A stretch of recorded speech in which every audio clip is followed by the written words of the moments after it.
Cuando era pequeña, en mi casa había una enciclopedia de 10 tomos. Estaba en una estantería, con su encuadernación de Waflex acolchado y sus letras doradas, esperando pacientemente a que alguien la necesitara o al menos le quitara el polvo. Esa enciclopedia era mi principal herramienta para responder preguntas o para hacer los trabajos del colegio.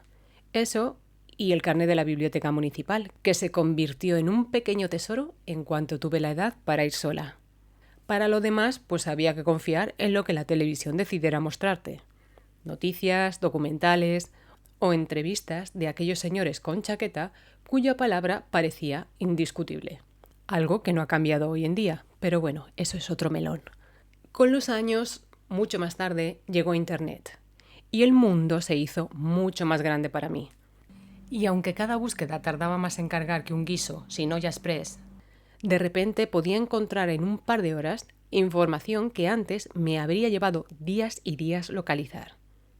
Mucho más tarde llegó el móvil y con él una puerta de acceso permanente a millones y millones de datos, de vídeos, de cursos, de opiniones y de consejos.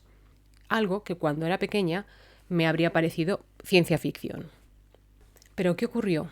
Que aquel océano de posibilidades acabó convirtiéndose en un mar demasiado agitado para que yo pudiera navegar con calma. Y eso no me pasó de un día para otro.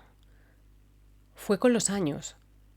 Ese goteo permanente era difícil de distinguir, pero terminó ocupando un espacio que antes me pertenecía, un espacio que pertenecía a mi silencio, a la lectura tranquila y pausada, o incluso a mi descanso, y sobre todo, y lo más grave, a mi propia forma de pensar.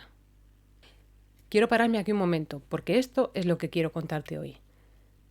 Durante mucho tiempo realmente creí que tener tanto acceso al conocimiento y a todas esas herramientas y a tantas respuestas era una grandísima ventaja.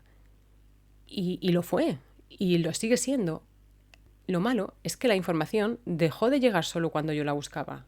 Empezó a acompañarme de camino al trabajo, mientras hacía deporte, mientras esperaba en una cola, en una sala de espera, o incluso en los momentos que en teoría debería de reservar para descansar. Y encima ya no tenía que salir a buscarla, porque ella siempre encontraba la forma de llegar hasta mí. Y aquí viene lo que más me costó ver, que ya no era una cuestión de cantidad, sino de continuidad. Cada uno de esos pequeños estímulos, por separado, no me daban problemas. Pero cuando se juntaban era como intentar recoger con un vaso de chupito el agua que cae de un techo lleno de goteras. Así que da igual lo rápido que vayas, porque siempre cae más agua de la que tú puedes recoger. Y yo no pensaba, pues estoy demasiado informada, sé mucho. Pensaba que tenía demasiadas cosas en la cabeza y que siempre había espacio para algo más, para comprar un libro nuevo, para leer otro artículo, para escuchar otra entrevista u otro podcast. Y lo que pasó es que en lugar de sentir que avanzaba, cada vez me sentía más cansada, más confusa y con más saturación.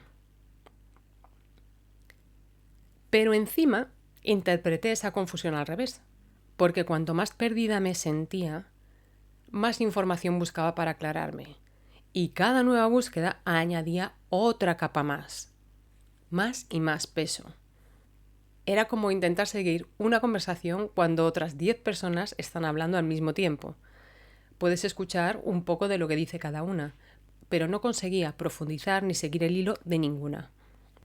Y esto es lo que quiero dejar claro hoy. Me di cuenta de que no era una falta de capacidad personal para aprender, era todo lo que intentaba procesar sin dar tiempo a nada a asentarse, porque cada idea nueva llegaba antes de que hubiera terminado de comprender la anterior. Así que todo ese conocimiento, en vez de convertirse en comprensión, se convirtió en simple acumulación. Y te cuento todo esto porque es más o menos de donde nace el nuevo foco de este proyecto, Voz y Emociones.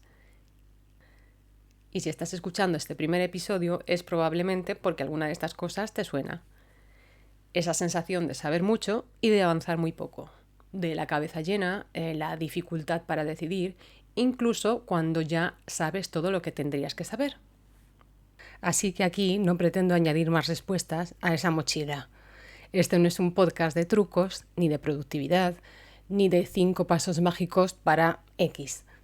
Lo que quiero intentar junto a ti es detectar y comprender qué está ocupando el espacio donde antes nacía la claridad. Y a partir de ahí veremos qué podemos hacer con eso. Porque comprender no depende solo de lo que entra en la mente, también necesita tiempo y espacio. Un lugar donde las ideas puedan asentarse antes de que llegue la siguiente. Y ahí es donde quiero dejarte hoy. Si te ha pasado esto de sentir que sabes mucho, pero aplicas poco, que cuanto más buscas, menos claro lo tienes, no tiene por qué deberse a tu falta de disciplina. Quizás se debe a que hay demasiado ruido. Si quieres seguir el hilo de esta conversación, lo desarrollo por escrito en vozemociones.com.